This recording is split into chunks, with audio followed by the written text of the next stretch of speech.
네, 이 시간 어린이 주일을 맞이해서 우리에게 주실 하나님 말씀과 함께 나누기 원합니다. 우리 어린이 주일을 맞이해서 주시는 말씀은 구약 성경 시편 127편 3절로 5절까지입니다. 구약 성경 시편 127편 3절로 5절까지의 말씀, 이 말씀을 우리가 합독하여서 함께 받들어 봉독하겠습니다. 시작. 보라, 자식들은 여호와의 기업이요 태의 열매는 그의 상급이로다. 젊은 자의 자식은 장사의 수중의 화살 같으니 이것이 그의 화살통에 가득한 자는 복되도다. 그들이 성문에서 그들의 원수와 담판할 때에 수치를 당하지 아니하리로다. 아멘. 할렐루야. 우리 모든 이들 가운데 하나님이 주신 그 기업과 상급의 은혜가 넘쳐나기를 축복합니다.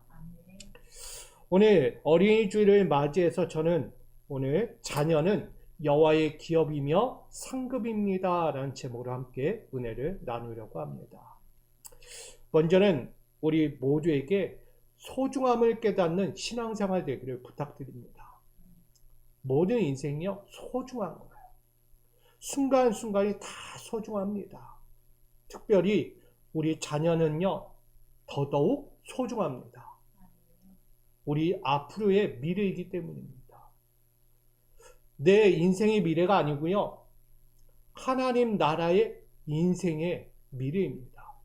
앞으로 우리의 자녀들이 하나님 나라를 더욱 굳게 세울 것이고요 하나님의 뜻이 더욱더 강건하게 세상 가운데 펼쳐질 것이기 때문에 그들은요 가장 소중한 존재입니다. 여러분, 우리 자녀들 소중하다는 거 꼭 기억하시고 오늘 말씀과 함께 바라볼 수 있기를 원합니다. 먼저는 오늘 말씀에 들어가기 앞서서 조금은 좀 무거운 이야기를 잠깐 먼저 나누려고 합니다. 요즘 언론과 주변 소식들을 듣다 보면 이런 이야기가 들려오죠. 뭐예요? 학대와 방임과 그리고 폭력이라는 사건들이 심심찮게 들려옵니다. 이러한 일들은 단순히 가정 안에서만 학교 안에서만 아니요 사회적인 큰 문제로 이슈가 되고 있다는 것입니다. 우리 사회 전반적으로 일어나는 것이 바로 아주 가장 심각한 위기의 징후가 아닐까라는 생각을 갖습니다.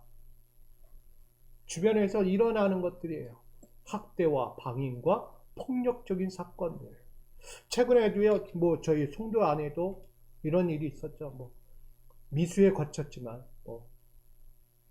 뭐예요? 네, 아이를 납치하려는 사건. 아주 심각한 사건. 송도에서 어떻게 그런 일이 있을 수 있지? 있을 수 있어요. 얼마든지. 송도뿐만 아니라 전국 어디서든 전 세계 어디서든 그런 일은 일어날 수 있다. 결국은 우리가 곳곳에서 보면 쉽게 접할 수 있는 일들이다라고 보여져요. 잠시 잠깐 방심하고 마음을 놓으면요 그런 일들은 얼마든지 일어날 수 있다는 거예요. 저는 그런 모습을 보면서 와 심각하다. 우리 아이들이 편안하게 안전하게 다닐 수 있는 곳이었구나. 여러분 가장 심각한 위기의 징후라는 것을 꼭 기억하셔야 돼요. 가정 안에서 일어나는 문제, 학교에서 일어나는 문제, 사회적인 일어나는 문제들 그냥 일어났구나. 저 가정 저 학교 그냥 남 이야기 하지 마시고요. 나의 이야기가 될 수 있다는 큰 문제, 심각성을 꼭 깨닫고 우리가 주변을 돌아볼 수 있기를 부탁드립니다. 여러분, 가정은 본래 어떤 곳이죠? 가정은요, 안정과 평안을 누려야 할 소중한 가정 공동체예요. 가정에서는요, 안정이 필요한 거예요. 평안이 필요한 곳이에요. 언제 어느 때도 내 가정으로 돌아가면 보호받을 수 있는 곳이 되어야 돼요. 평안하다. 기쁘다, 행복하다라는 그 안정과 평안이 있어야 하는 거예요. 또한 사회적으로 보면 뭐가 있죠? 안정과 협력과 보호의 울타리가 되어야 하는 것이 사회 공동체입니다. 근데 사회 공동체가요, 보호를 해주지 않아요. 스스로 버텨야 하는 거예요. 스스로 자기 몸, 자기 환경을 지켜가야 하는 세상이 된 거예요. 우리 한국은 그래도 대한민국이라는 땅은 세계 모든 나라에서 볼 때 안전하다고 이야기해요. 치안이 안전하다. 그래서 외국 사람들이 저희 나라에 오면은 와, 여기 진짜 안전하구나, 살기 좋다라고 이야기해서 이민까지 생각하는 가정들도 있어요. 그만큼 모든 면에서 가정이든 사회적 면이든 좋다라고, 안정적이다고 이야기해요. 보호받을 수 있으니까. 근데 더 이상 그렇지 않다는 거예요. 이제 대한민국도요, 더 이상 안전한 천정 지역이 아니다는 거예요. 결국은 위험 수위에 도달해서 여기도 있을 때가 못 되는구나 라는 생각까지 갖게 됩니다. 요즘 가장 자주 듣게 되고 가장 깊이 생각하고 잠기게 되는 한 말이 있습니다. 저는 그것이 이러한 말이 아닐까. 자녀들의 안전지대가 뭐였다? 사라졌다는 얘기입니다. 우리 아이들이 마음껏 뛰놀 수 없고요, 아이들이 어딘가를 혼자 마음껏 다닐 수 없다는 거예요. 부모가 항상 있어야 되고 누군가의 시선이 있는 곳에 항상 머물러야 하는 거예요. 어른들도 마찬가지잖아요. 혼자 다니기 밤에 무섭잖아요. 안전하지 않다는 거예요. 두렵고 무섭다는 거죠. 자녀들은 더 어떻습니까? 당연히 어디에서도 보호받을 수 없는 환경이기에 혼자 이동할 수 없는 거예요. 그만큼 자녀들의 안전지대가 사라졌다는 것은 위급한 경종의 소리가 아닌가라는 생각을 갖게 됩니다. 자녀들이 안전하게 보호받고 건강하게 자라가야 할 가정과 학교와 사회에서 안전지대가 되지 못하는 것, 그 현실이 너무나 슬프고 아프다는 것입니다. 여러분, 그 아픔과 슬픔을 넘어서 우린 책임을 느껴야 합니다. 우리는 이에 깊은 관심과 책임감을 넘어서 신앙의 시선도 가져야 하지 않을까라는 생각을 갖게 됩니다. 전반적으로 모든 것에는 관심도 있어야 하고 책임도 있어야 하지만 저는 신앙적인 시선도 필요하다고 생각합니다. 왜 이야기를 하냐면 믿음의 사람들이 시선이 없어졌어요. 누구만 보냐면 내 울타리만 보는 거예요. 신앙의 시선이 내 울타리만 본다는 거예요. 밖으로 보지 않아요. 이제는 지금 내 울타리도 험난하고 아프고 슬프고 힘든데 무슨 밖의 울타리까지 내가 찾아보고 바라보냐 이런 거예요. 결국은 이렇게 속된 말 나오면 내 자식밖에 안 보이는 거예요. 내 자녀밖에 보이지 않는 거예요. 내 성도밖에 보이지 않는 거예요. 교회 밖에 있는 지금 버림받아졌고 뭔가 소외되고 외로움에 처해 있고 뭔가 관심받기를 원하는 그들에게 내 시선이 가지 않는 거예요. 지금 여기 안에만 보여지는 거예요. 내 안에서만. 다른 말로 하면 이기적인 거예요. 여러분, 우리가 신앙의 시선을 바꿔야 합니다. 세상은 그렇게 학교에서든 가정에서든 사회적으로 참 힘든 경종의 소리가 울리는데 왜 우린 믿음의 사람들이 세상과 똑같이 가느냐 이거예요. 좀 신앙의 시선이 좀 밖으로 좀 더 가까이 나아가야 되지 않을까, 이런 마음도 갖게 됩니다. 여러분, 당연히 관심과 책임감은 있어야 하지만 신앙의 시선은 다른 거예요. 그 신앙의 시선이 무엇입니까? 바로 우리가 이야기하는 하나님의 마음과 눈이 되어야 한다는 것입니다. 하나님의 마음과 눈이 무엇입니까? 시편 33편 13절로 14절에 이렇게 이야기합니다. 같이 읽겠습니다. 시작. 주님은 하늘에서 굽어보시며 사람들을 낱낱이 살펴보신다. 계시는 그곳에서 땅 위에 사는 사람을 지켜보신다. 아멘. 이 말씀을 보게 되면 새 번역의 말씀이에요. 하나님의 시선이 이스라엘 백성들, 자기가 택한 백성만 보느냐, 아니면 그 외 이방의 나라 백성들, 사람들까지 보느냐, 그 시선이 어디로 향하고 있는지를 보셔야 돼요. 하나님은요, 이 땅에 사는 그 어느 곳에 있든지 그 모든 사람들을 향해 그 시선은 열려 있다는 거예요. 하나님이 택한 백성들에게만 시선이 매어 있지 않다는 거예요. 갇혀 있지 않아요. 열려 있는 거예요. 하나님의 시선이. 결국 하나님은 모든 사람들의 중심 가운데 서기를 원하시는 거예요. 그들의 삶의 중심 가운데 거하셔서 함께 하시면서 돌아보기 원하세요. 하나하나 세밀하게 돌아보시면서 아픈가? 슬픈가? 고난 중에 있는가? 낙심 중에 있는가? 절망하면서 지금 상처받은 심령으로 살아가고 있는가?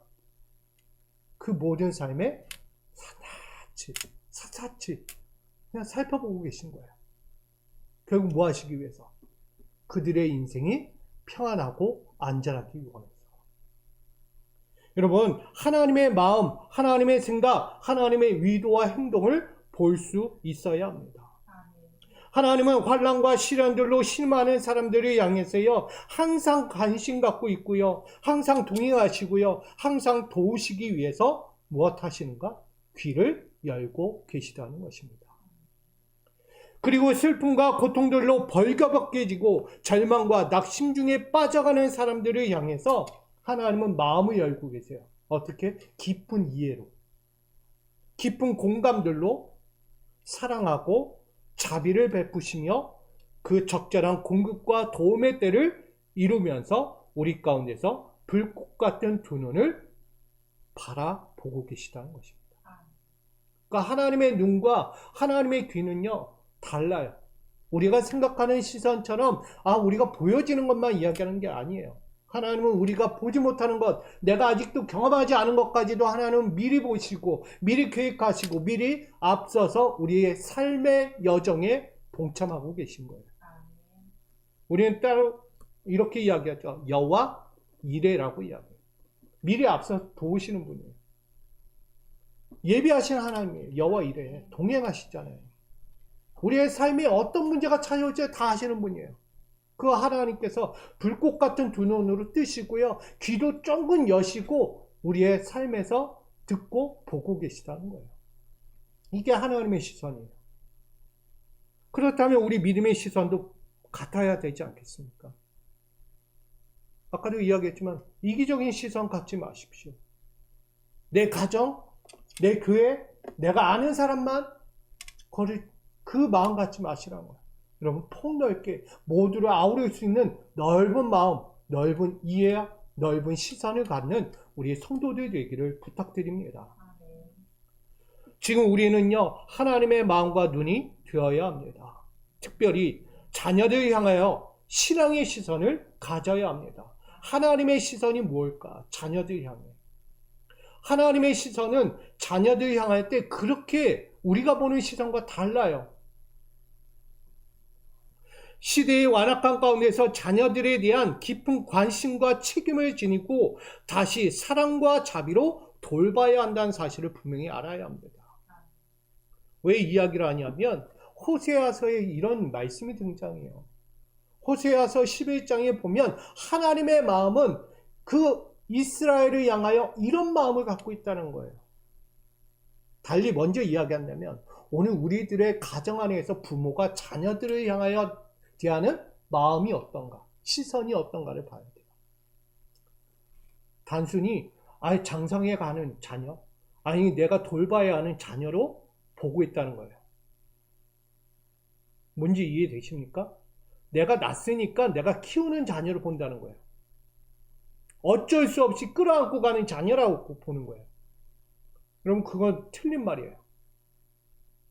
내가 낳았으니까 키우고, 내가 낳았으니까 돌봐야 하고, 내가 낳았으니까 장성할 때까지 함께 해야 되는가? 뭐 때는 맞을 수도 있죠. 근데 그게 아니에요. 내 자녀를 인격적으로 바라봐야 합니다. 내 자녀는 어떤 자녀냐면 생명을 지닌 자녀예요. 다른 거 이야기하지 않습니다. 생명을 지닌 자녀예요. 살아있는 자녀라고요. 죽은 자녀가 아니고 물체가 아니라는 거예요. 내 자녀는 숨을 쉬고 있고 얘기도 할 수 있고 생각도 할 수 있고 자기 나름대로 이성적인 판단과 결정을 할 수 있는 자녀라는 거예요. 생명을 지닌 자녀다. 그러니까 그 자녀를 볼 때요, 존중해주고 아껴주고 이해해줄 수 있는 부모, 어른들의 마음이 되어야 합니다. 근데 이런 마음을 갖지 않으면 단순히 어떻게 하냐면 내가 원하는 대로 아이를, 내 자녀를 끌어갈 때가 많다는 거예요. 내 원하는 마음대로 끌고 가고 싶은 거예요. 내 자녀 이러니까 내 마음대로 이렇게. 내 생각대로. 그러니까 내 자녀가 미래가 자기 미래가 아니고 부모의 미래가 되는 거예요. 안타까운 거예요. 자녀의 미래는 자녀가 결정할 수 있어야 돼요. 그 부분에서 부모는 도와줄 수 있는 역할을 하는 거지, 부모의 미래를 자녀에게 심어서는 안 되는 거예요. 되게 위험한 거예요. 그것이 너무나 강한 나머지 자녀들이 장성해서요, 자기 꿈을 잃어버려요. 내가 뭘 해야 될지를 잃어버려요.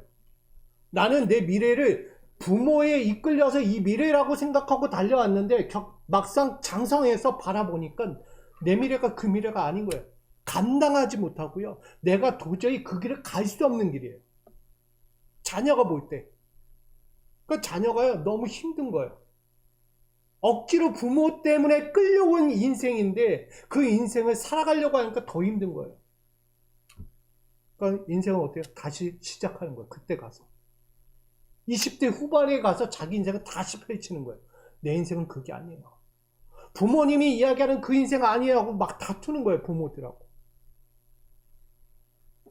그러니까 여러분, 우리는 잘 생각해야 합니다.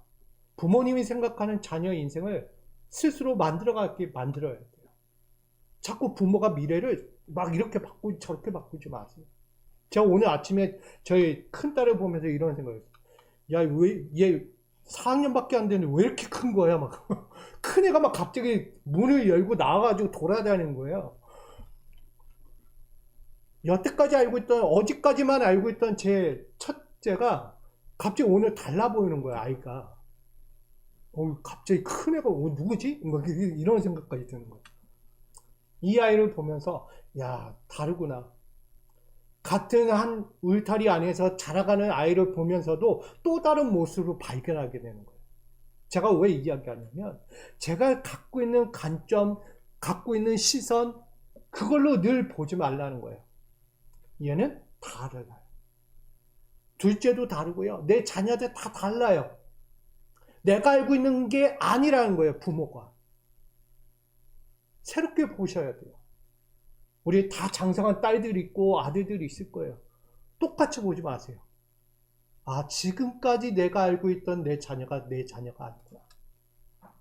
시선을 바꾸시라는 거예요. 그러면 내 자녀의 앞길을 막을 수 있다, 없다? 막을 수 없다. 결국 돕는 자로 서게 됩니다. 저는 그 마음을 갖고 싶은 거예요. 하나님도 그 마음을 갖고 있는 거예요. 제가 왜 이야기했냐면, 호세아 11장 3절로 4절을 함께 볼게요. 호세아 11장 3절로 4절 같이 있습니다. 시작. 그러나 내가 에브라임에게 걸음을 가르치고 내 발로 안았음에도 내가 그들을 고치는 줄을 그들은 알지 못하였다. 내가 사랑의 줄고 사랑의 줄로 그들을 이끌었고 그들에게 대하여 그 목에서 멍에를 벗기는 자 같이 되었으며 그들 앞에 먹을 것을 두었노라. 아멘. 이 말씀을 보게 되면 북이스라엘은 하나님을 떠나서 우상 숭배에 빠져가는 자리에 되었다는 얘기예요. 하나님 곁에 있었지만, 하나님과 함께하고 있었지만 그들의 마음은 여전히 우상 숭배, 하나님을 멀리하고 하나님의 음성을 듣지 않고 하나님을 섬기지 않고 하나님의 뜻과는 다른 자기의 인생을 살아갔던 자들이에요. 그러니까 북이스라엘이요, 온전히 하나님을 섬긴 자들이 아니었다는 거예요. 그들이 거처하는 이방신들을 끌어들여서 이방신과 더불어 하나님을 겸하여 섬긴 자들이 북이스라엘이에요. 근데 그들 가운데서 하나님은 어떻게 하셨다고? 그럼에도 불구하고 그들 곁에서 이끌어주고 안아주고 하나님의 섬기는 자들, 하나님의 백성으로 사는 법, 하나님의 은혜를 아는 법, 하나님의 말씀의 권능으로 따라가는 법을 늘 그 곁에서 지켜주고 보호해주고 가르쳤다는 거예요. 그럼에도 불구하고 그 자녀들은 어떻게 했다고요? 따르지 않았다는 거예요. 이게 문제인 거예요. 하나님은 곁에서 그들을 늘 돌봐주고 아껴주고 함께 했음에도 불구하고 이스라엘 백성들 그 은혜를 잃어버린 거예요. 하나님은 점점점 멀어갑니다. 저는 여기서 두 가지를 보는 거야. 하나님도 내가 이렇게 감싸주고 안아주고 이끌었는데 나름 나의 백성들이 나를 온전히 섬기겠구나라는 착각에 빠질 수도 있는 거예요. 하나님조차도. 근데 하나님 생각에 그 마음대로 이스라엘 백성이 따라왔나요? 아니요, 전혀 따라오지 않아요. 하나님의 생각한 의도대로 이들도 따라오지 않았다는 거예요. 또한 이들조차도 나의 하나님을 두고도 하나님의 음성이 들리고 그 앞에서 순종해야 함에도 불구하고 순종하지 않고 자기 길을 간 거예요. 뭐가 있어서? 자기들이 이성이 있으니까. 그러니까 좀 컸다는 얘기예요. 한마디로 자녀가 너무 커가지고 부모 말을 안 듣는 거예요. 요즘 시대라면 뭐예요? 사춘기가 오고 성인이 됐다고 나도 어른이에요 하면서 따지는 거예요. 나도 내 생각이 있고 내 길이 있고 내 마음이 있어요 하고 따지는 거죠. 저는 이 모습을 보면서 야, 북이스라엘은 바로 우리가 그 모습이구나. 그리고 하나님의 모습이 부모의 모습과도 같을 수 있겠구나. 부모는 다 이렇게 했으니까 잘 따라오겠지. 내 자녀가 내가 가르친 대로 내가 이렇게 하라고 하는 대로 잘 순종하며 따라오겠지 라고 생각했을 거예요. 근데 하나님도 그 마음이었을 거예요. 근데 그렇지 않았잖아요. 하나님의 마음처럼 가지 않았고 이스라엘 백성들도 하나님 뜻대로 살아가지 않았다는 거예요. 결국 서로에게 믿고 있던 모습들이 점점점 멀어지는 순간이 찾아온 거예요. 근데 하나님을 오늘 보게 돼요. 하나님의 시선은 그럼에도 불구하고 그들을 향해서 은혜를 베푸셨어요. 그들에게 돌보심을 멈추지 않았다는 거예요. 그들이 죄악 가운데 빠지고 우상숭배를 계속해서 행해 나갈지라도요, 하나님은 그들에게 시선을 뺏기지 않았다는 거예요. 시선을 돌리지 않았다는 얘기예요. 성경의 66권의 역사의 흔적을 다 보십시오. 구약시대든 신약시대든 하나님의 시선은 절대 다른 것으로 옮기지 않았다는 거예요. 이게 중요한 거예요. 죄악을 범하고 하나님의 시선에서 멀어져 가면 우리는 어떨까요? 에이, 나에게서 떠났어. 나에게서 마음이 떠난 자에게 뭐하러 내가 마음을 둬. 나와 함께하기 싫다는데 뭐하러 마음을 주냐 이거죠. 그럼 고개를 돌려버려요. 마음까지도 돌려버려요. 끝났다는 얘기예요. 더 이상 나는 너 보기 싫어. 난 너와 함께하기 싫어. 완전히 돌려버려요. 이게 상처받은 마음들, 더 이상 함께할 수 없는 마음들의 모습이죠. 근데 하나님은요, 그럼에도 불구하고 그들을 향해서 계속 쫓아가요. 뭐예요? 두들기는 거예요. 내 사랑하는 백성들아, 두들기는 거예요. 뭐 하라는 거예요? 나 좀 보라는 거예요. 우리 누가 가면 뒤에 가서 뭐예요? 어깨를 톡톡 두드리면서 이보십시오 그러잖아요.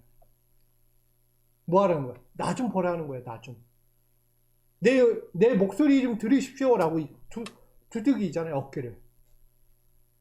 똑같은 거예요. 하나님도. 나를 향하여 보기 싫고 나의 음성을 듣기 싫다고 도망가는 그 사람들이 있을 때 하나님은 그래도 찾아와서 계속 두드리고 있는 거예요.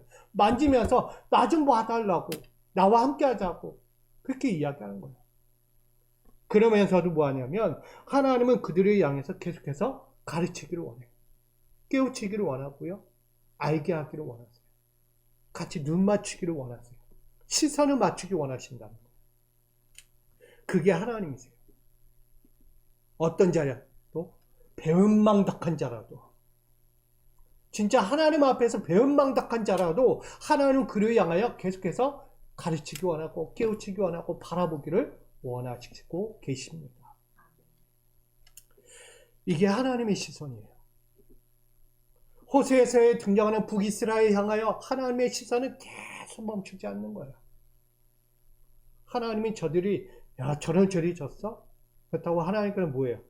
몽둥이 들고 학대하십니까? 방임하십니까? 폭력을 행사하십니까? 아니에요. 하나님은 말씀하세요. 너희가 멸망을 당하고 심판을 당할 거다 라고 말씀하지만 거기에는 절대 멸망도 심판도 아니에요. 돌아오면 다시 품어주겠다는 거예요. 돌아오면 너를 용서해 주겠다는 거예요. 그게 하나님 마음이잖아요. 결국 하나님은 이들을 향하여 진노로 진멸로 그들을 대하고 싶은 것이 아니었다는 것이죠. 여전히 너희를 사랑하고 있고 너희를 아끼고 있고 너희를 여전히 돌보기를 원한다. 여러분 오늘 어린아이를 보십시오. 어린아이가 걸음마할 때 부모의 손을 잡아야 합니다. 걸음마할 때 혼자 막 왔다 갔다 하잖아요. 어린아이가 첫 걸음마할 때요, 부모 손을 잡지 않으면 그 위험성이 큰 거예요. 어딘가 깨지거나 다치거나 상처가 나는 거예요. 오늘 하나님은요, 그 어린아이 같은 이들을 붙잡아주고 계신 거예요. 저기 가면 다칠까? 여기 가면 다칠까? 염려스러운 거예요. 그러니까 늘 시선이 어디로 가 있어요? 그 아이를 향하여 시선이 가 있는 거예요. 저는 하나님의 시선 지금 여러분을 향하여 있다라고 믿습니다. 나는 장성했는데요. 어린아이는 얘네예요. 아니에요. 지금 여러분도 하나님 앞에서 어린아이와 같은 존재입니다. 한시도 여러분들을 그냥 놓을 수 없어요. 어떤 사고를 칠지 모르거든요. 여러분들이. 맞죠? 아멘? 여러분들이 그냥 놓으면 사고 치잖아요. 저 같아도 사고 쳐요. 여기 가서 사고 치고 저기 가서 사고 쳐요. 하나님 볼 때 너무 어린아이 같아요. 장성한 것 같은데 어린아이 같아요. 자꾸 생각도 행동도. 그러니까 여기 가서 막 깨지고 저기 가서 깨지고 막 상처받고 막 아프고. 여러분 하나님은요 그렇게 우리 주변에서 그 시선을 떼지 않고 돌보고 계시다는 것입니다. 그 돌보심의 시선은 바로 인생의 짐을 내려놓게 하기 위해서예요. 우리가 짊어지고 있는 짐들을 내려놓게 하기 위해서예요. 대신 누가 지신다? 하나님이 지기 원하세요. 여러분의 무겁고 힘겨운 인생의 모든 짐들을 하나님은 대신 짊어지기를 원하고 계십니다. 기억하십시오. 내가 짊어지고 있는 거야. 나만 짊어지고 있는 거야 하지 마십시오. 우리 아이들이 있어요. 자녀들이 있어요. 왜 이렇게 힘든 거야 인생이. 끔찍한 일들을 하잖아요. 아이들이. 부모 때문에 학교에서 사회적으로 아이들이요. 자녀들이 마음의 답답함을 느낀 거예요. 자꾸 세상 환경에서 억눌러 버리니까 아이들이 키를 못 피고 숨통이 트이지 않는 거예요. 숨이 막히니까 뭐예요? 에라 모르겠다는 거예요. 끔찍한 일을 벌이는 거예요.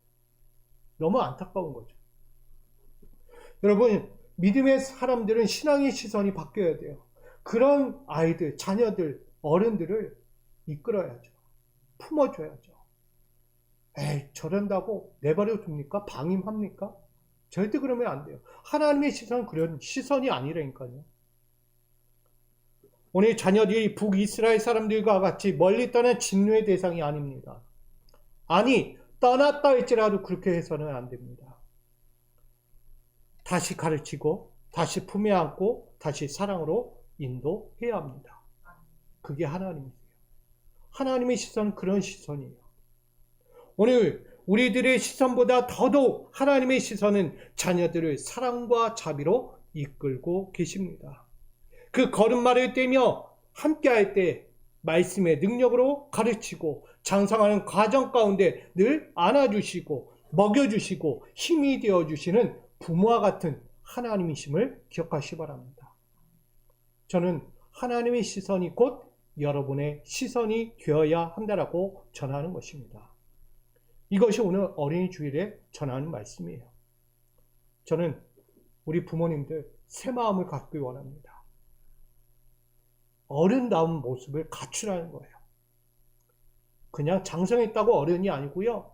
하나님의 시선, 믿음의 시선, 자녀들을 달리 보는 새 마음의 시선을 갖는 부모가 되어야 되고 어른이 되어야 합니다. 시대가 점점 악하여 갈지라도 하나님의 마음과 눈으로 영적인 안전지대를 만들어가는 소중한 우리 부모님들, 어른들이 되기를 간절히 축복합니다. 그런 의미에서 자녀는 여호와의 기업이며 상급입니다 라는 제목으로 오늘 전하고 있는 거예요.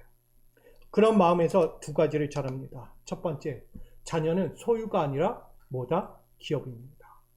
3절에 보라, 자식들은 여호와의 기업이요 라고 말합니다. 본래 소유라는 것은 지배의 목적을 갖고 있습니다. 소유라는 것은 지배의 목적을 갖고 있어요. 내가 원하는 대로 내 기준에 부합해야 하는 것입니다. 결국은 철저한 나의 통제 가운데 있어야 한다는 거예요. 소유. 나의 통제 아래 있어야 하는 게 소유예요. 그러나 기업은 다른 목적을 갖고 있습니다. 번영의 목적을 담고 있다는 거예요. 이어지고 번성하고 물려준다는 거예요.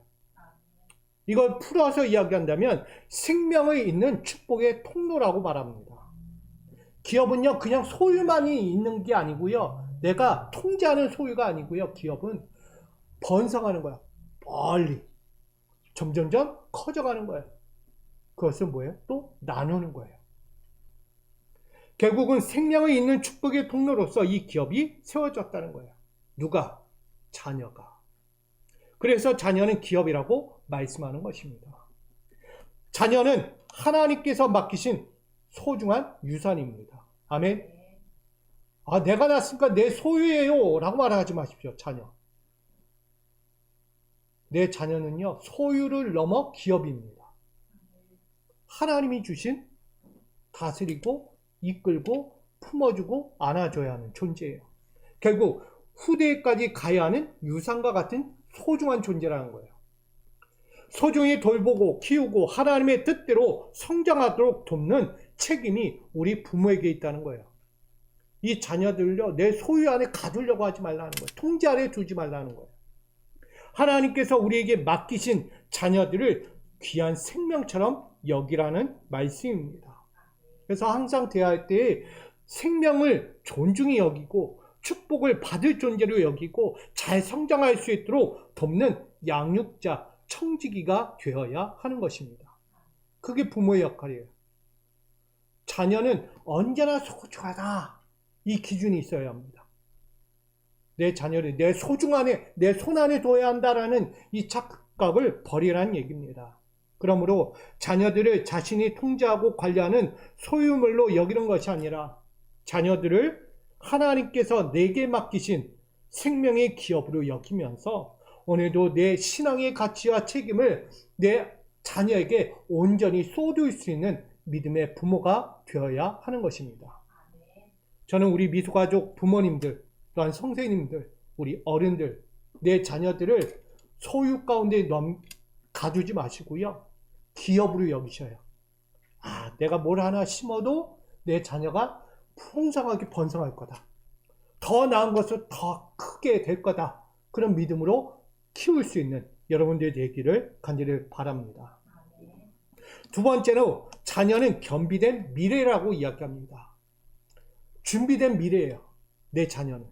그것을 4절로 5절에 이렇게 이야기합니다. 젊은 자의 자식은 장사의 수중의 화살 같으니 이것이 그의 화살통에 가득한 자는 복되도다. 그들이 성문에서 그들의 원수와談판할 때에 수치를 당하지 아니하리로다 라고 말합니다. 그러니까 자녀가 누구와 비슷하냐면 화살통에 담긴 화살과 같다는 거예요. 여러분, 본래 미래는 정한 방향에 대해서 직시하는 목적이 있습니다. 미래가 바뀌어야 안 바뀌어요? 미래는 바뀌지 않습니다. 정해진 미래는요, 끝까지 가는 거예요. 화살을 쐈는데 그 화살이 다른 곳으로 간다면 그것은 미래가 아닌 거예요. 화살의 목적은 반드시 그 관역에 정확하게 명중하는 것이 화살의 목적입니다. 화살에게 있어서 미래는 바로 관역에 정통하는 거예요. 맞죠? 그러기에 미래가 겸비된 사람은 불확실하고 불안한 삶을 이어가지 않는다는 거예요. 환난과 문제가 찾아와도요, 그 상황 가운데서 미래가 정확하게 뚜렷하게 정해진 자녀는 그 화살통과 화살이 명중을 하듯이 끝까지 명중하여 가는 삶을 살아가게 된다. 그러니까 흔들리지 않는다는 거예요. 저는 이 미래가 겸비된 사람이 바로 자녀라고 이야기하는 거예요. 단순히 시간과 세월에 그 인생을 맡기지 않는다는 것입니다. 화살과 같아서 약속을 향해서 확실성, 변함이 없는 거예요. 이걸 다른 말로 우린 믿음이라고 이야기합니다. 확고한 믿음, 확실한 믿음을 갖고 있어서 반드시 이루어진다. 반드시 될 거다. 반드시 성취될 거다. 그래서 가끔 우리에게 주어지는 단어들이 하나가 있죠. 그게 뭐죠? 인생의 목표 앞에서 외치잖아요. 구호와 같이. 할 수 있다. 하면 된다. 뭐 하자? 해보자. 이걸 왜 외치겠어요? 우리 믿음의 구호예요. 하면 된다. 해보자. 할 수 있다. 이걸 외치라는 거예요, 여러분. 자녀들에게 저도 자녀들에게 가끔씩 얘기해요. 자꾸 주눅 들고 뭔가 난 못해요. 나는 어려요. 나는 내가 해본 적이 없어요. 할 때 해보자. 할 수 있다. 하면 된다라고 이야기해요. 해요, 안 해요? 해요, 안 해요? 하죠? 강제로 하는 게 아니고 그만큼 아이들이 뭔가 하는 데 있어서 주눅 들어갈 때 그런 얘기를 꺼냅니다. 하나님도요, 똑같은 거예요. 지금 너에게 화살통에 화살을 넣어줬다. 뭐 하라고? 관역을 맞추라는 거예요. 관역. 미래를 맞추라는 거예요. 그냥 단순히 내 화살통에 화살을 넣어둔 게 아니다는 거예요. 무겁게 왜 들고 다녀요? 그거 갖고 있으면 내 무기라고 생각하고 남이 덤비지 않을까봐? 절대 그렇지 않습니다. 갖고 있어도 덤벼요. 싸운다고요. 적군은 찾아오는 거예요. 화살통에 화살이 있어도. 근데 뭐하는 사람은 못 찾아와요? 명중하는 사람 쉽게 못 찾아와요. 제가 영화를 봐도요, 화살 잘 쏘는 사람은 그 곁에 못 오더라고요. 왜? 맞아 죽을까봐. 오다가 죽는 거예요. 덤비러 오다가. 눈 감고도 쏘는 거예요. 영화 있잖아요, 화살. 가는 거예요. 화살 휘어서 가요. 장애물이 있어도 휘어서 가서 맞춘다는 거예요. 명중을 해버려요. 여러분, 화살은요, 미래와 같은 거예요. 하나님이 자녀를 왜 미래로 화살같이 이야기했냐면, 그 자녀들은 결국 하나님의 약속 가운데 그 명중할 자들이기 때문이에요. 하나님의 뜻, 하나님의 계획된 그 섭리대로 명중할 수밖에 없는 인생들이다. 그러니까 그 자녀들에 대해서요, 얼마나 하나님이 갖고 계신 마음인지를 분명히 보여주는 거예요. 저는 그래서 이렇게 이야기합니다. 자녀는 하나님이 정하신 최후의 확정이다. 아멘. 우리 부모님들이 생각할 때 내 자녀는 뭐 할 거야? 우리 여기 권사님 계세요. 내 자녀들 딸 둘이 있었는데 앞으로 내 딸은 이렇게 될 거야. 계획하고 계신 적 있었죠? 어렸을 때. 내 자녀의 미래를 놓고 그거 될 거야. 그거 정도면 딱 할 거야. 미리 정해야 부모님들이 미래를 정해놓거든요. 근데 정해진 대로 갑니까? 희한하게 다른 데로 가요. 그리고 또 자녀들이 또 나름대로 또 다른 길을 가요. 지금보다 또 다른 길을 생각하고 다른 목표를 향해서 또 갑니다. 그러니까 부모가 생각한 대로 다 가지 않는다는 거예요.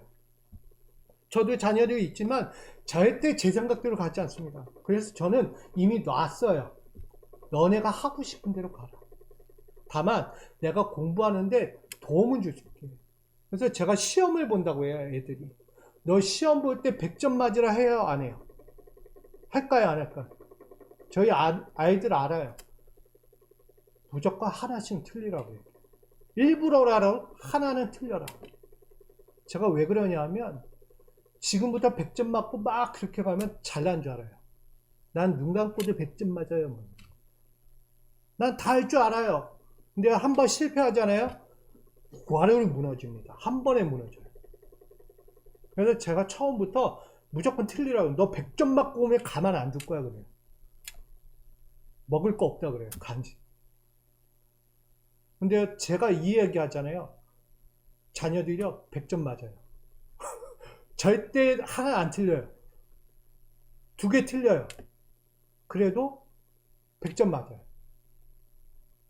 왜? 자기들은 틀리기 싫거든요.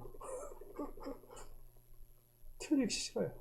그리고 막상 틀려서 오면 왜 틀렸어? 라고 혼나요? 안 혼나요? 안 혼나요. 잘했다고 얘기하니까. 잘 틀렸다. 아, 그래, 틀려도 괜찮아. 다음에 맞으면 되지. 다음에 더 열심히 하면 되지. 준비 잘하면 된다고 이야기해요. 제가 왜 이야기하냐면 오늘 하나님도 마찬가지예요. 인생이라는 우리 인간들이 하나님 생각대로 100%다 완벽하면 얼마나 좋겠어요. 근데 하나님도 이미 아세요. 부족한 거 아세요. 근데 하나님이 왜 계속해서 강조하냐면 너 이렇게 살아야 돼. 너 이렇게 해야 돼. 너 이렇게 해야 돼. 왜 강조하실까요? 결국은 하나님을 위자라는 거예요. 너 힘으로 되지 않는다는 걸 분명히 알려주는 거예요. 완벽하다면 굳이 하나님 찾을 이유가 없으니까. 똑같은 거예요. 자녀들이 완벽하다면요, 절대 부모 말 안 듣습니다. 자기 잘난 줄 알아요, 진짜로. 그래서 뭐 요즘 신동 얘기 많이 하잖아요. 와, 우리 아이 뭐만 되면 신동이라고 얘기해요. 근데 좋은 거 아니에요. 신동이 돼서 잘 하면 되는데 그 아이를 잘 키우지 못하는 대가가 결국 커서 나타나요. 너무 큰 대가가 나오거든요. 저는 하나님도 마찬가지라고 생각해요. 우리 아이들에게 자녀가 하나님의 기업이라고 이야기하고 이 아이들이 화살통에 담긴 화살이라고 이야기하는 건 화살이 언제 어떻게 다른 곳으로 갈지 몰라요. 그러나 그 화살을 정교하게 정말 제대로 된 화살로서 쓰임받기 위해서 그 화살을 가진 사냥꾼은 그 화살을 잘 관리해요. 매일 꺼내가지고 그 화살을 관리한다고요. 점검해요. 이 화살이 가서 제대로 명중할 수 있나 없나. 그 날개 끝은 제대로 잘 서 있나. 화살이 휘어있지는 않은가. 늘 본다는 거예요. 사냥꾼은 그걸 본다는 거예요. 그냥 갖고 있으니까 쏘면 되지가 아닌 거예요. 하나님도 똑같은 거예요. 화살통에 담긴 그 화살들이 제대로 명중할 수 있게끔 그 화살을 늘 돌보고 관찰을 한다는 거예요. 바로 그거예요. 하나님은요, 내 자녀들을 잘 돌보고 관찰하고 살피고 있다는 것을 말씀하고 있는 것입니다. 그래야 명중하죠. 결국 하나님은 목적이 있어요. 반드시 그 미래의 확정, 관역을 맞춰야 하는 거예요. 뭐기 때문에? 내 자녀는 기업이기 때문입니다. 하나님 나라의 기업이에요. 하나님 나라를 바로 세우고 온전히 그 나라 가운데 설 수 있는 자녀를 만들기 위해서 늘 관찰하고 보고 있다는 거예요. 그냥 이 땅에 보냈다고 그냥 관심 없고 방임하는 하나님이 아니라는 거예요. 그런 마음에서 본다면 나의 자녀를 볼 때에 하나님이 어떻게 나에게 보내줬는가를 보셔야 돼요. 그래서 바라보실 때 정교함으로 바라보셔야 돼요. 대충 보지 마세요. 내 자녀를 볼 때 어른들은 세밀하게 살펴보시고요. 내 자녀가 어떤 모습으로 성장하고 어떤 마음을 갖고 있고 지금 어떤 상태에 빠져 있는지를 늘 세밀하게 살펴보셔야 합니다. 그래야만 내 자녀가 완벽한 관역을 이룰 수 있어요. 미래를 이룰 수 있다는 것입니다. 저는 그런 마음에서 우리 장사와 같이 잘 훈련되고 강력한 힘을 갖춘 자로 이기는 승리를 갖춘 내 자녀가 되기를 위해서라면 오늘 부모님의 시선이라고 이야기했잖아요. 부모님의 시선이 하나님의 시선이 되어야 되는 것처럼 오늘 내 자녀를 위해서 끊임없는 정교함과 균형 있는 그 날카로운 신앙의 무기를 갖추도록 옆에서 도와줘야 돼요. 이게 여러분이 할 일이에요. 부모가. 그렇지 않으면 내 자녀는요 어떻게 될지 몰라요. 저는 그게 첫 번째, 저는 틀려도 괜찮다는 거예요. 지금 뭐 100점 맞은 거 중요하지 않아요. 나중에 가서 틀려도 그것에 억압받고 뭔가 억눌리고 상처받는 그런 낙심하는 자녀 되지 말라고 처음부터 틀리라고 이야기하는 거예요. 저만의 신앙 방침이에요. 이게 다 맞다고는 할 수 없겠지만 저는 자녀들이 틀린 것에 대해서 부담 갖지 않는 거예요. 틀릴 수도 있지. 근데 뭐가 필요해요? 다시 정돈하고 다시 준비하면 된다는 거예요. 그런 마음이 있으면 자녀들이 세상에서 어디 가서 흔들려도 넘어지지 않는 거예요. 일어날 힘을 얻는 비결을 얻게 됩니다. 저는 우리 하나님의 마음을 가진 우리 부모님들도 마찬가지라고 생각합니다. 내 자녀들이 세상을 이기는 강한 영적 군사로 키우시기를 부탁드립니다. 내 자녀는요, 영적 군사예요. 앞으로도 세상을 이기며 살아가야 하는 존재입니다.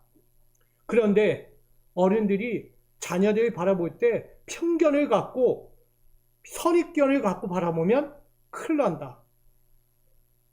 내 자녀는 뭔가 잘할 거야. 신동처럼 이야기하고 뭔가 남들보다 뛰어난 것처럼 생각하고 그렇게 바라보지 말라는 거야. 너무 과대 망상에 빠지면 안 돼. 그리고 또 너무 안 된다고만 바라보지도 마세요. 그냥 내 아이는 늘 평범한 아이야. 평범한 아이. 근데 그 평범한 아이가 뭐가 되냐면 큰 인물이 돼 있다는 거예요. 저는 여러분들의 자녀가 그렇게 될 줄 믿습니다. 날마다 내 자녀를 바라보면서 아유 맨날 미약한 존재, 얼마나 약한 존재, 아무것도 할 수 없는 존재처럼 보지 말라는 거예요. 내 자녀는요, 내가 보는 것 이상 큰 아이예요. 나보다 뛰어난 아이라고요. 감히 상상할 수 없는 지혜를 가졌고요, 능력도 힘도 있고 참 놀라운 것들 많이 갖춘 자들이에요. 내 자녀는. 꼭 기억하세요. 그러기에 오늘 자녀들이 가진 잠재력과 능력을 세상 앞에서 잘 펼칠 수 있도록 우리 어른들, 부모님들이 갖고 있는 선입견과 편견의 시선들 버려버리고 이제는 하나님의 시선으로 다시 한번 바라보고 아이들을 양육할 수 있는 부모가 되기를 부탁드립니다. 그러려면 은혜의 도구가 필요해요. 그게 뭐예요? 믿음의 눈이 필요하다는 거예요. 믿음의 시선으로 바라봐야 한다는 거예요. 우리 항상 자녀들을 대할 때에 하나님의 손에 붙들린 자녀를 보시기 바랍니다. 아멘? 내 자녀는 하나님 손에 붙들린 자예요. 내 손에 붙들린 게 아니고. 나아가 세상을 변화시킬 자녀라는 것을 꼭 기억하시기 바랍니다. 아무것도 못할 자녀? 아니 너 세상에 나가서 뭐 하겠니? 이런 얘기 하지 마시고요. 세상을 변화시킬 자녀라고 이야기하십시오. 나아가 거룩한 도구로 하나님을 위해 쓰임받을 자녀라는 사실을 그런 자녀로 바라볼 수 있는 우리 믿음의 부모님들 되시기를 부탁드립니다. 한마디로 내 자녀는 복을 뭐하고 있다? 머금고 있는 자녀다. 내 자녀는 뭐다? 있는 그대로가 복이다는 거예요. 뭐래도 복, 뭐래도 복. 하나님이 주신 축복의 자녀다. 이렇게 바라보시면 내가 양육하고 바라볼 때 큰 문제 되지 않는 거예요. 오늘 우리 날마다 내 자녀들을 존중히 여기고 또한 날마다 기대하고 날마다 기도하며 양육하는 우리 미소가족 부모님들, 선생님들, 어른들이 되기를 간절히 축복합니다. 정리합니다. 우리 사랑하는 미소가족 여러분, 우리 여러분 지금 여러분 곁에 누가 있습니까? 바로 여러분 곁에는 사랑하는 자녀들이 있습니다. 내 사랑하는 자녀는요, 하나님께서 맡기신 기업이며 미래입니다. 우리의 자녀들이 자라나는 이 시대가 아무리 어둡고 위태롭고 정말 험난하다 할지라도 우리가 하나님의 눈으로 바라보고 하나님의 마음으로 양육한다면 자녀들은 이 시대 가운데서 하나님의 거룩한 뜻을 바로 세우게 될 것이고 생명의 가치가 점점점 존중받게 될 것이라고 믿습니다. 또한 책임 있는 믿음의 유산도 이어갈 줄 믿습니다. 그리고 마침내 하나님의 약속을 이루게 될 것입니다. 하나님의 약속을 이룬다는 것은 결국 하나님의 신앙의 무기를 지니고 하나님의 은혜의 잠재력과 능력을 가지고 세상에서 하나님의 뜻을 완성하는 자, 최후 확정을 이루는 자가 될 것이라는 말씀입니다. 그러기에 오늘 미소가족 여러분과 우리 믿음의 교회가 영적 유산으로 얻을 우리 자녀들 기업을 넘어 뭐라고 이야기해요? 상급이다 라고 말합니다. 상급은 복이에요. 얻는 거예요. 그래서 우리 자녀는 여호와의 기업이며 상급이라고 이야기하는 것입니다. 어느 자리에 있든지 내 자녀를 볼 때 야, 우리 기업이야. 우리의 상급이야. 가장 아름답게 소중하게 여기시기를 부탁드립니다. 세상이 이야기하는 것처럼 학대하고 방임하고 폭력을 행사하지 않기 원합니다. 너무 안타까운 거예요. 세상이 그런 모습. 우리가 그런 모습이 되지 않도록 우리 자녀들을 늘 소중한 책임을 가지고 내 하나님이 주신 그 기업으로 상급으로 여기면서 오늘도 잘 키워서 정말 하나님 앞에 미래의 약속으로 드려질 수 있는 우리 갑절의 복된 자녀로 여러분 잘 키워가는 우리 부모님들, 우리 교회가 되기를 주님의 이름으로 축복드립니다. 우리 이렇게 인사하고 마칩니다. 자녀는 여호와의 기업과 상급입니다. 자녀는 여호와의 기업과 상급입니다. 네, 자녀 다른 기업이 아니에요. 하나님의 기업이에요. 하나님의 기업. 내 기업 아니에요. 하나님의 상급이에요. 내 상급 아니고. 그래서 내 자녀를 내 거로 이야기하지 마시고요. 하나님의 것으로 여기셔야 돼요. 하나님, 오늘 여호와는 나의 기업과 나의 상급이라고 이야기합니다. 근데 그 기업과 상급을 자녀로 말씀하고 있습니다. 오늘 우리에게 주어진 자녀들, 내 소유도 아니고 내 통제 아래 두는 자녀가 아님을 바라봅니다. 오늘도 내 자녀들 향해 믿음의 잠재력과 능력을 지닌 최후 확정, 바로 하나님의 약속임을 볼 수 있는 우리 믿음의 부모들 되게 하시고 내 자녀들을 잘 관심 갖고 사랑하고 아끼고 소중히 여겨서 마지막 믿음의 유산으로 하나님의 영적인 유산으로 상급받는 우리 부모들, 우리 자녀들 되게 하여 주시옵소서. 앞으로도 놀라운 믿음의 유산들로 후대까지 이어지기를 간절히 원하며 예수 그리스도의 이름으로 간절히 기도하옵나이다. 아멘.